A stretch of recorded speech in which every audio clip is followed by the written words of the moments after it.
Hello Cancer, Sun, Moon and Rising. These are your messages for October. Sorry they're up late. The very first card that we have coming up for you is the Empress. Lovely energy around this card, and it's great as an underlying energy. The Empress, she is the master manifester. She can create great abundance around her. I'm not so sure. I mean, for some of you, yes, it's going to be kind of manifestation energy, and you're looking at starting new projects, giving birth to new ideas. She's the mother figure of the tarot, right? So some of you may literally be dealing with parenthood, talk of pregnancies, or, becoming a parent. But as an underlying energy, and especially in this reading, it feels like it's a sense of security. Where's your home? You guys are Cancer as well. So, you kind of deal with those kind of energies anyway. The Empress can show a home situation, a domestic situation, can be dealing with a mother figure. The other thing with the Empress, though, is she's very attractive. And by that, I don't just mean physically. Like, what is attraction? It's being able to attract something to you. So at this time, you may be kind of attracting others, like attention from other people, or you might be yourself attracted to someone else. There is this kind of attraction quality with the Empress. That's how she can manifest, because she can attract those energies to her, what she needs. I also sometimes see her as like a big hug, like, that motherly hug. Some of us may be in need of that when the Empress card shows up as an underlying energy. But there is this sense, it's that kind of yin energy, the receptive energy. It's the card of conscious allowing those things to come to you. But it does speak to me, it's of security, it's coming up here, and being in that space of creation. And I think about it, if we want to, allow things to come to us, or be in a place where we're coming up with new ideas or creating whatever it is that we're trying to create with the Empress energy, there is a level of security that is needed there. But let's see how this energy plays out in the rest of your reading. At the heart of your reading, we have the Devil. Now, maybe this is why, the energy of the Empress is needed at this time. The Devil talks about who has power over us. It's going to be a situation where if the Empress is the domestic situation, home life, that kind of energy, and you have the Devil coming up, who's being the kind of tyrant or having this kind of energy of the Devil in your household or in your domestic situation? For others of you, the Devil can show a karmic situation, a karmic relationship. We see these two people here and they're chained together, but by the Devil holds the chains. So it can be a tie that we have with someone that's not very healthy. It's not the most healthy situation. Some of us may be trying to get away from this kind of a situation, but we feel like we're tied to it. The main thing of the Devil, the main energy, the main message that it has for you is that, who has power over you? What has power over you? The Devil can be an addiction card. So it may be a substance like alcohol, drugs, or, some behavior like watching porn, sex. These things can have power over us. Now, those things in and of themselves are not bad. Like, people can take a drink and it doesn't have power over them. It's the power element that is important here. The fact that it controls you, it's holding you back from something. It doesn't always have to be a substance. It can be old behavioral patterns that we feel like we're being held back in some way. That's at the heart of your reading. There's a strong message of safety that seems to come up in this reading. I don't even know why, but it's that an extra energy that's coming up. Concerns with your own safety, where you feel safe. Taking care of yourself. The added message from the Devil, the advice from the Devil card is only those things that you allow to hold you back can hold you back. Now, that seems really easy to say, right? Like, we say things like, you always have a choice. But sometimes you feel like you don't have a choice. But we always do have a choice. Even if the choice is just we choose how to experience a situation. Now, this kind of theme of, feeling secure, feeling safe, what are the rules that I conform to, it's kind of carried on with the Hierophant coming up as a past energy. The Devil is the card for Capricorn, the Hierophant is the card for Taurus, so some of you may be dealing with an earth sign. The Empress is now seen as the card for Taurus as well because of the connection with Venus. But the Hierophant speaks of those rules, those traditions that we live our lives by. Now, some of them we've picked up from our family. Our families taught us this is how you live your life, these are the rules that you follow. Some of us, it might be like institutions of higher learning or the company that we work for, the rules that we have to follow there. Some of these are societal rules. If this message is resonating at a romantic level for you, like, the rules of society that you can't date someone of this age, or you can't date someone from a different culture, like, those rules that we pick up. But the Hierophant Yes, it talks about conforming to a set of rules, but we choose the rules that we want to live our lives by. Hierophant is a very religious image, right? So it can be our spiritual or our religious rules, how we pick our life, how we choose to live our life, So it feels like this, you've gone through this time of trying to find what the stability is in your life, what the rules are in your life, and we all have them. I call them rules, but it's the traditions, right? And we create those. This is how I live my life because I have this set of beliefs or this set of rules. This is what I conform to. Now look at that top row. They're all major arcana cards. There's some major energy that you have been going through, are going through, Cancer. And all three of them seem to be looking out at us. They just like can seem to be staring out at us. The Empress, for me, that's home life. The Devil, who has power over you? What's holding you back? The Hierophant, these are the rules that you have to follow.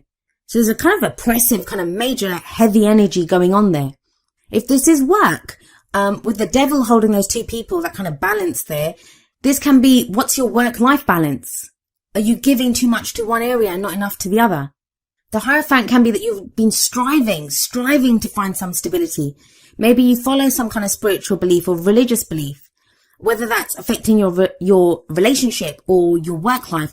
But it's now about what are the rules, the kind of rules of conduct in my life? What have I been doing? So it's very interesting to me that you have the Seven of Wands coming up in your present energy. Now, the energy that comes up in the present, I always say this, it's the main energy for this period. It's a general reading and the timings are going to be strange. Like for some of you, this energy can play out within a couple of weeks. For others of you, it can roll on into November. We go with the energies or we resist them, or, our own free will and other people's free will affects at what time these energies play out. All a reading does is show you that these are present. This is the snapshot of the energies around you. How are you going to use them? Well, the Seven of Wands, it's a very defensive energy. And it's a general reading, so these might not even be your energies. These might be the energies of someone who's very closely related to your story at the moment, who's affecting you energetically. So when they're going through something, it affects you also. So like I said, the Seven of Wands is a very defensive energy. Look at this guy. He's up on that ledge and he seems to be fighting off these wands that are coming up at him. So this can be a sense of things coming at us from every angle. And I've already said the three cards at the top, they cover different areas. So there is this sense of things coming at us from every angle, but you're fighting it off. Now, the person in that Seven of Wands, he can fight them because he knows what he stands for. It's that kind of warrior energy. Like, a warrior will go into battle knowing what he stands for. He's either fighting for his country, his king, his beliefs. He's very clear on the reason he's in that battle. So the important message of the Seven of Wands is knowing what you stand for. What are you defending? With the Empress sat above the Seven of Wands, for some of you, this could be battles within the home, like, the domestic situation, within a family situation. There's this kind of battle going on. For others of you, it could be that you're having to defend like new ideas that you have. For others of you still, I talked about the attraction of the Empress. This could be you fighting off suitors or people that are attracted to you. You're not ready to do that. You're not ready to get involved at the moment. But what the Seven of Wands does tell you is that there's nothing to show that you won't succeed. You have the higher ground here. As long as you know what you stand for, yes, it's defensive. It can be defensive. Of course it is, because you're defending yourself. But as long as you know, the main energy here is as long as you know what you stand for, you have the higher ground. Some of you, this could be a battle with addiction or, with whatever I was talking about with the devil energy, old behavioral patterns, those things that are holding you back. You're fighting those off now. You're breaking the chains that have been holding you back. With the Hierophant there, Seven of Wands, this could show rehab for those of you that have been fighting literal addictions or dealing with someone who has been. The energies can play out in so many different ways. I'm just trying to give you some examples so you can apply it to your own situation. For others of you, the Hierophant can indicate some kind of religious rules that have been holding you back. Maybe there are some beliefs that you've been taught and now you're thinking, no, this doesn't serve me anymore. Well, where does all of this lead? Well, we have the Four of Swords coming up as a future energy. I actually like this energy coming up here for you, especially after all of this, like major arcana energy. And then that Seven of Wands kind of battling defensive energy in the present. The Four of Swords, and I'm wondering now if I said the Four of Wands before, but it's the Four of Swords. The Four of Swords is when we put down our weapons. We don't need to fight anymore. This is that warrior. He's lying down and, he's resting. It's time for rest. The Four of Swords, it's an energy of contemplation. It's taking a step back. It's a very healing energy. It's when we can recover after the battle. Allow that healing to take place. And you're going to need it. I feel like you need it, but it's a good pause. It's a brief period of rest. Now we have the devil sat above this. So it does feel like whatever that Seven of Wands defensive kind of battling energy is, it's connected to the devil, obviously. But you take a break from this. So whatever it is that's been holding you back, it feels like you've successfully fight it and you are able to now rest, heal. Four of Swords can be a very kind of meditative energy where you might go within, like even if it's just an act of meditation. Now, it doesn't say that you don't get involved with people or you're alone. That's not the energy of the Four of Swords. Sometimes people connect it with the Hermit where, we're alone. It's not that. It can be just maybe if there's been an inner battle even with that Seven of Wands, like you're fighting yourself to say, what is it that I believe? What is it that I want? Where is it that I find home? Some inner demons that you have, or inner devils with the devil card there. It feels like you do that and then you take a break. And we all need that, right? Every warrior needs to rest after a battle. So what's the advice for you? Well, we look to the crowning energy for that. And this card speaks of those things that we want. How do we manifest our goals, our aims, our ambitions? You have the Queen of Cups here. She's a very loving energy. She's a very nurturing energy. She has that cup that she offers out, her cup of love or friendship even, but she offers it out. Now, she is also a healer, so there's a very healing energy around her, a very spiritual energy. For some of you, this is going to speak of your spiritual path, with the Hierophant set above the Queen of Cups. I haven't really talked about the romantic elements of this reading. If it is that, with the Hierophant there, the Hierophant can show commitment. So maybe you committed to someone, but then it became very defensive with that Seven of Wands. Now, that can be you and your partner together have had to fight off other things, and you've had to decide what you stand for together. For others of you, that could be battles within the relationship. In which case, that Four of Swords can show a break there. Like, there's a rest from the arguments. There's healing that comes in. I want to say this about the Queen of Cups. Most of the readings, I'd say more than half of the readings at the very least, they either got the King of Cups or the Queen of Cups. Or in the Oracle cards, they got the equivalent. I think it's from the Energy Oracle cards, the man holding a heart or the woman holding a heart. They're the equivalent of the King and Queen of Cups. So it feels like a lot of people are looking at how they're feeling at this time. Is very much about feelings. Who you're offering your feelings to. What are you committed to? What's making you happy? Where's your emotional happiness coming from? Now, I like the Queen of Cups here for you because it is your energy. The Queen of Cups can represent a water sign, which is Pisces, Cancer, or Scorpio. So in your own reading, this is going to be you coming back to who you are, who you truly are, at an emotional level. Has someone been trying to get you to be someone else? Has something been holding you back and you've not been able to express yourself emotionally? I did say the energies can work both ways. Is this someone that you've been waiting for? Is this someone that you've been fighting for? That you had a commitment with them in the past and now, there was some kind of a difficult phase with that Seven of Wands energy. Or things took a turn for the worse with the devil there and you've been trying to fix that.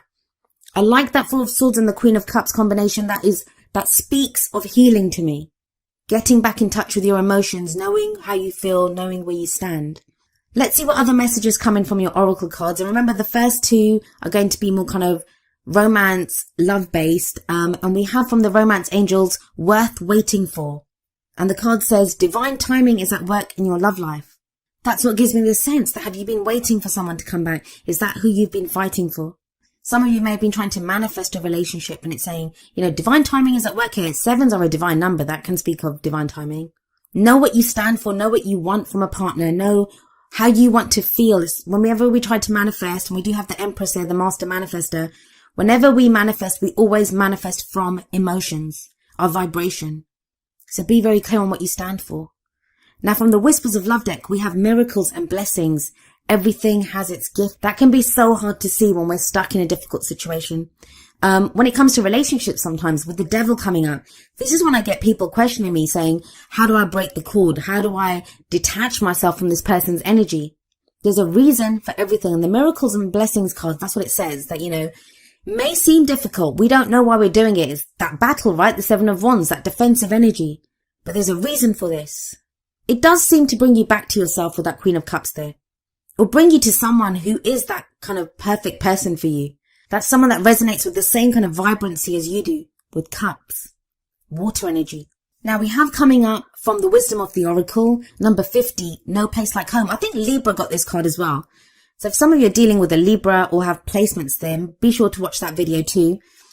This kind of really ties in with the Empress energy for me. This is the card that speaks of, coming home to ourselves. Who is the authentic us? It's like the Queen of Cups energy too for you. It's a place where we just fit, where we feel comfortable, where we feel at home. Being comfortable in our own skins. That even if around us, like there could be turbulence, our home environment is, there's turbulence here with that Seven of Wands coming up underneath the Empress. If that energy is going on, we can still find a safe place within ourselves. What is home? Home is a place that offers us security and safety, right? It's where we can rest, Four of Swords energy. So if there's been this kind of need that, around you, you've not felt safe. And that doesn't just have to be in a home environment, in a relationship, in a work situation. There's been this kind of sense of having to fight for where you are, having to fight for whatever it is that you stand for. The No Place Like Home card, it indicates that, you within yourself, you have a place that you can call home, a place that you can call your own. It talks of trusting yourself, that no matter what's going on around you, trusting that as long as you are authentically you, as long as you come from a place, Queen of Cups, come from a place of how you really truly feel and act from that, you will have dignity, you can have integrity, you can hold your head up high because you are authentic. And no one can take that away from you, no matter who you're battling, no matter who's trying to hold you back, no matter who's trying to have power over you. They can't take away that authenticity. This is its own power. This is its own strength. No one can take that away from you. So it does speak of a safe place and finding that safe place within yourself. I feel for a lot of you with that Queen of Cups there. This is within your emotions, how you feel. Those feelings are real and authentic. And if you act from them, no one can take that away from you. And you have a really lovely energy coming up from the energy oracle cards. We have number 51, Healer of the Ages. This is a card about health and vitality, but not just health. I mean, I don't do health readings, but in our spirit, it's a healing energy that comes in. Some of us could meet someone like this, a spiritual advisor, like with the Hierophant there and the Queen of Cups. That is healing energy. We may now be dealing with someone, a spiritual advisor, a therapist, even a counselor, someone who's helping us to come back to ourselves, someone who's advising us on what we need to do. The main energy of this card, though, the main message that it has is that really know, Cancer, that at a really deep level within you, there is an important healing that's taking place. If things have felt upside down, if you've not known what's going on, there've been battles with other people, you've been feeling like held back, the energies are just not with you. Healer of the Ages coming up shows that, all of that is leading towards a healing, and it ties in beautifully with the Four of Swords that comes up in the future for you. Whatever strife you're going through, whatever that battle's been, it's not going to last forever. And it does lead to a place of healing. Now, each of the energy oracle cards does have an affirmation. I'm going to end with the affirmation for Healer of the Ages. And it says, the powerful healing of eternal love is with me now and always. Divine consciousness fills every cell. I am whole, healthy, vital, and at peace.